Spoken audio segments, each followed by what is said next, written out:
Years ago, in a sleepy town nestled between rolling hills, there was an old crumbling estate known as Ashwood Manor. Its once grand stone facade was now weathered and overgrown, its windows dark with the passage of time.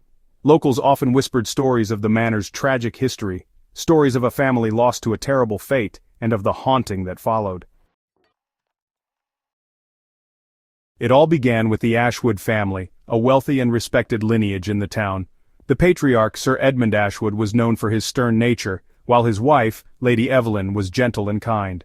Together they had 2 children, a daughter, Isabella, and a son, Jonathan. The family lived in harmony until one fateful winter. One snowy evening a fire broke out in the manor. The flames consumed the house with alarming speed. Neighbors tried desperately to rescue the family, but by the time they arrived, the fire had already ravaged the estate. Only Lady Eveline was found alive, but she was in a catatonic state, unable to speak or remember the events of that night. The bodies of Sir Edmund, Isabella, and Jonathan were never recovered. The mansion, now abandoned, stood as a grim reminder of that tragedy. But over time, rumors began to spread. Some said they heard footsteps echoing through the empty halls at night. Others swore they saw flickering lights in the windows when there was no power. Most chilling of all were the reports of strange figures seen in the surrounding woods, shadowy, fleeting glimpses of people who vanished before they could be fully seen. One particularly stormy night, a curious young woman named Claire, who had recently moved to the town, decided to investigate the manor. She had heard the stories, but skepticism ran deep in her. Armed with a flashlight and a sense of adventure, she ventured into the overgrown yard.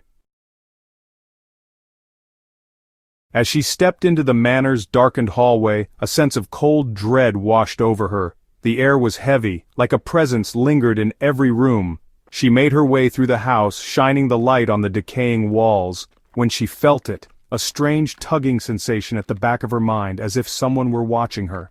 The flashlight flickered, and a voice, faint but clear, whispered from the shadows, "Leave now, before it's too late." Claire froze. She could hear the soft, sorrowful cry of a woman coming from the parlor. Driven by both fear and curiosity, she approached the room. The door creaked open, and there, standing in the center of the room, was a figure, a woman in a tattered gown, her face obscured by long, dark hair. The woman turned slowly to face Claire, and for a moment the world seemed to stop. It was Lady Eveline. Her hollow, vacant eyes locked onto Claire's, and she spoke, her voice echoing with a deep, sorrowful tone. "Help me! Help them! Before the curse consumes us all!"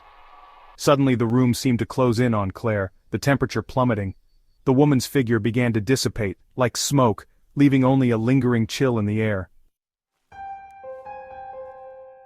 Terrified, Claire stumbled back, but as she reached the door, she heard a final, anguished cry, one of a man and a child. The sound was deafening, as if the very walls of the manor were mourning its lost souls. Claire ran out of the manor, her heart pounding in her chest, and never returned. But the rumors didn't stop. The townspeople said that on stormy nights you could still hear the faint sounds of a family calling out from Ashwood Manor, trapped in an endless cycle of torment, waiting for someone brave enough to break the curse, but no one dared.